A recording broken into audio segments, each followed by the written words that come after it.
Le président de la République démocratique du Congo, Félix Tshisekedi, a recadré sauvagement un journaliste de Macron, avec un discours qu'il a laissé sans voix. Et si tu veux le découvrir, regarde ça. En mars 2023, Emmanuel Macron s'était rendu en République démocratique du Congo. Et il avait voulu jouer un match avec Félix Tshisekedi, le président de la RDC. Et on va dire que ça s'était mal terminé. Et depuis 1994, et ce n'est pas la faute de la France, pardon de le dire dans des termes aussi crus, vous n'avez pas été capable de restaurer la souveraineté.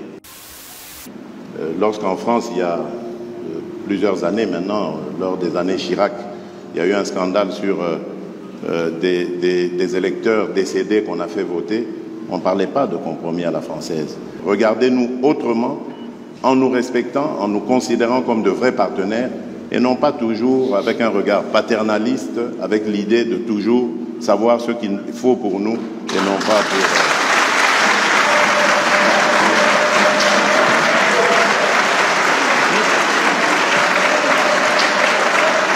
Voilà, merci. Je pense que le président Macron a une réaction. Malgré les vivas, si le président Tshisekedi m'y autorise, je voudrais apporter un commentaire au commentaire.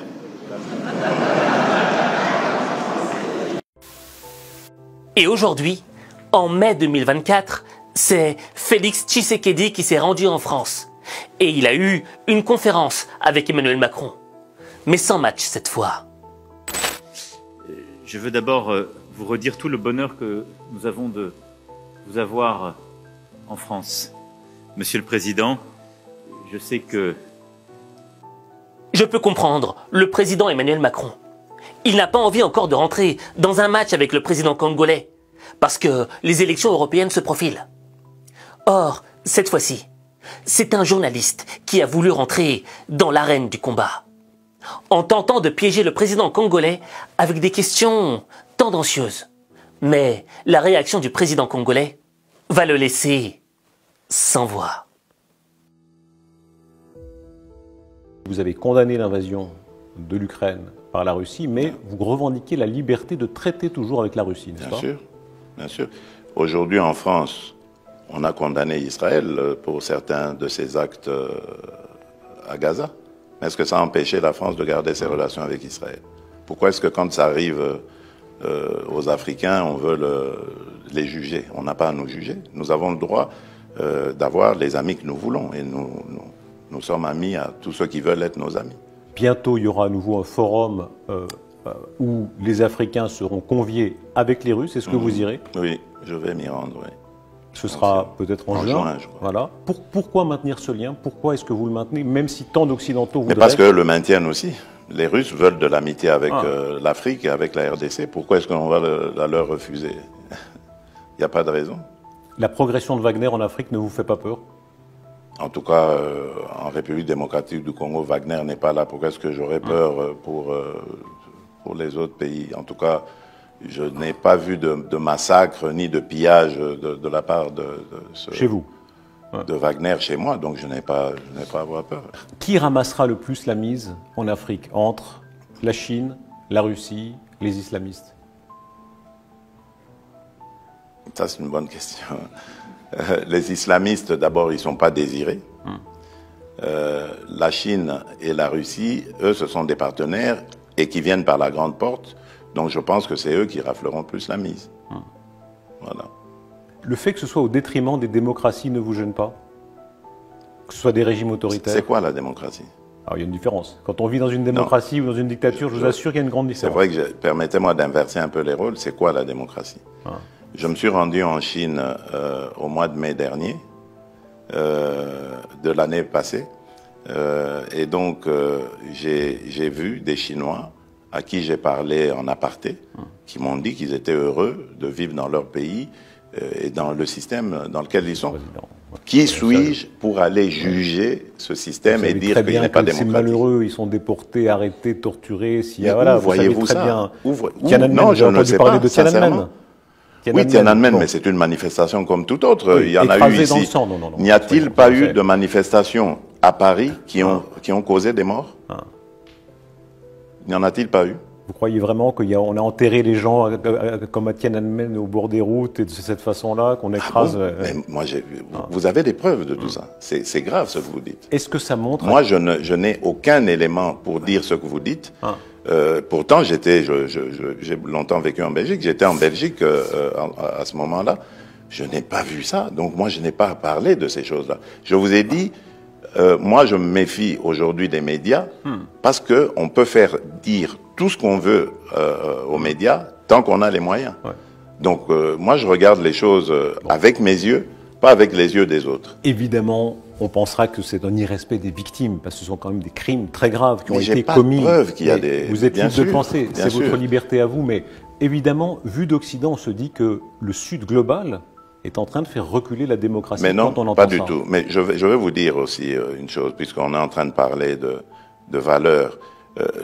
Aujourd'hui, les crimes en République démocratique du Congo sont documentés, avérés. Et le responsable ou un des responsables est connu, c'est le Rwanda. Aucune sanction. Zéro. Les questions du journaliste sont tendancieuses. Vous n'avez pas l'impression de faire régresser la démocratie. Ce qui me marque dans ces questions, c'est que un journaliste est censé être impartial. Raison pour laquelle, nous, public, on a tendance à faire confiance aux journalistes. Mais au fil des décennies, la confiance du public a commencé à se réduire telle une peau de chagrin. Pourquoi? Parce que les journalistes ont perdu en crédibilité. Et comment ont-ils fait pour perdre cette crédibilité? Eh bien, tout simplement en adoptant un double langage à géométrie variable. C'est-à-dire que on revendique des idéaux pour certains, mais pour les autres, on ferme les yeux. Et en réalité, la fonction du double langage, elle est assez simple. L'idée, c'est de mettre en évidence des idéaux, des valeurs, des choses qui réveillent l'émotion du public pour masquer des intérêts qui sont un peu plus mesquins, des intérêts un peu moins glorieux. Raison pour laquelle on veut endormir la conscience avec des idéaux, de l'émotion. Parce que ça va nous permettre d'appuyer notre légitimité dans nos actions qui sont assez gênantes. Si le public découvrait la réalité qui se cachait derrière tous ces idéaux. Et c'est là que se pose une question extrêmement importante. Comment détecter un double langage? Cette partie de l'interview du président Tshisekedi m'a marqué. Parler de ces choses-là. Je vous ai dit, moi je me méfie aujourd'hui des médias parce qu'on peut faire dire tout ce qu'on veut aux médias tant qu'on a les moyens. Ouais. Donc moi je regarde les choses avec mes yeux, pas avec les yeux des autres. Cette phrase du président congolais, elle m'a titillé l'esprit. Pourquoi? Parce que j'ai pris conscience qu'en réalité, on était tous sujets à une arnaque.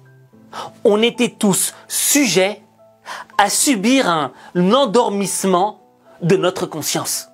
Et en réalité, la distance que représente le terrain géopolitique par rapport au terrain de notre vie personnelle est assez faible.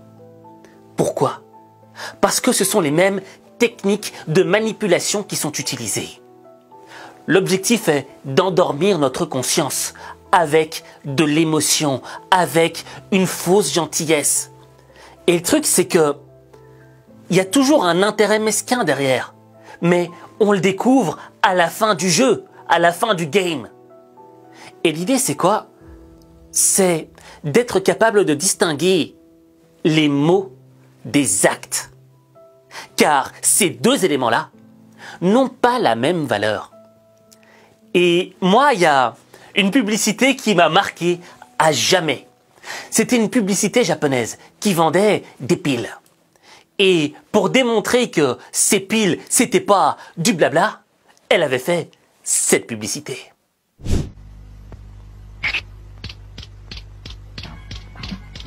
ナショナルネオハイトップ高層ビルに挑戦。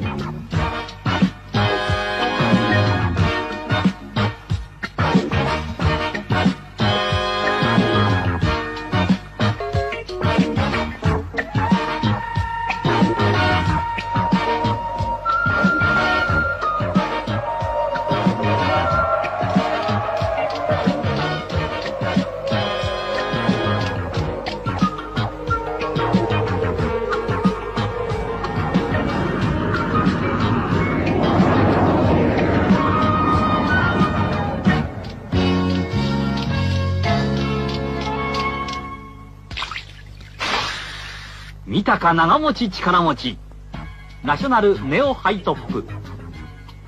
Cette publicité, elle est tout simplement géniale. Pourquoi? Parce que c'est un outil qui doit te suivre toute ta vie. Je m'explique. Dans ta vie, tu vas avoir des gens qui vont venir vers toi avec de l'émotion, avec de la tristesse, qui vont se maquiller avec des idéaux. Tout ça pour assouvir leur intérêt propre, personnel. Et dans le fond, toi, tu n'es qu'un pion dans leur petite stratégie. Et l'idée, c'est quoi? C'est de remettre en question le blabla. Je mets le blabla de côté.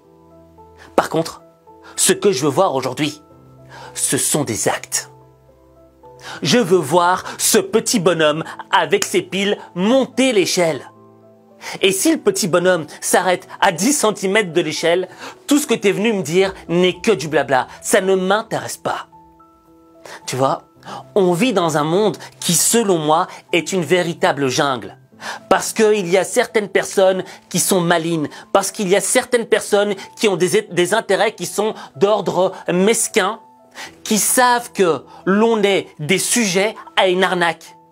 Parce que parfois, on est trop gentil. Parce que parfois, on est inconscient, naïf. Et ils vont se jouer de cela. Avec des belles paroles. Des paroles qui vont toucher notre émotion, qui seront à fleur de peau. Et c'est là qu'on est victime de manipulation. Or, dans la vie, pour ne pas être victime d'une manipulation ou d'un double langage, il est nécessaire de faire la distinction entre le blabla et les actes. Et quand tu comprendras ça, tu transformeras ta vie. Mais ta vie, il n'y a que toi qui peux la transformer.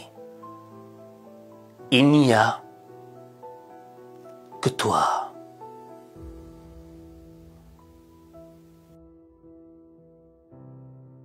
C'est bien de voir parfois des présidents qui parlent de manière franche et vraie, tu vois? Des gens qui, lorsque quelqu'un essaye de leur rentrer dedans, ils reviennent avec une massue de vérité qui te casse la gueule. Raison pour laquelle j'aimerais que tu écrives en commentaire « Je suis Congo ». Je répète, « Je suis Congo ». Quand tu écris « Je suis Congo », au fait, tu décides d'avoir une conscience réveillée. Une conscience qui peut faire la distinction entre le double langage qui essaye de t'endormir et la réalité des actes. Tu n'es pas une personne qu'on peut arnaquer facilement parce que tu réclames la vérité dans les actes. Alors écris en commentaire « Je suis Congo ».